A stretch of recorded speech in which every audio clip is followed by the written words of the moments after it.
শেরপুর জেলাবাসী, আমার প্রাণের মানুষ, প্রাণের শহর শেরপুর শহর।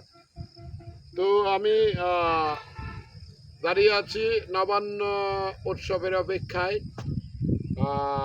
সন্ধ্যার ৮ ঘন্টা আগে ভিডিওতে আসলাম, লাইভে আসলাম। পেছনে আমার লাল ধান পেকেছে।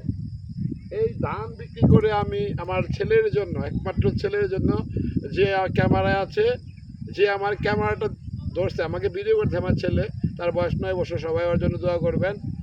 তো এই ধান কেটে আমার ছেলের জন্য ভাবছিলাম যে পয়লা বৈশাখে ছেলের জন্য ফতুয়া প্যান্ট কিনবো, কিন্তু ভাগ্যকর্মে ধান কাটতে আরো 4-5 দিন লাগবে। এখন ছেলে বাইনা পয়লা বৈশাখ, এই দিক দিয়ে আমি অসুস্থ। সেদিন হাতির ভিডিও নিয়ে গিয়ে বুরুঙ্গা নালতে পারি, বুরুঙ্গা হাতির ভিডিও নেবার যায় ভাই, আমার চশমা ভাঙছে, পাওয়ার চশমা, শেরপুর থেকে আছে চশমাটা কিনলাম বাকিতে চশমাটা কিনলাম। তারপর আপনার ব্রেসলেট হারাইছি, মানি ব্যাগ হারাইছি, টাকা হারাইছি। বাবা ভিডিও হচ্ছে। শুভ নববর্ষ, আজকে থেকে আমাদের পহেলা বৈশাখ। বাকি জিনিস কিনে ধান কেটে টাকা দিয়ে দেবো সবার।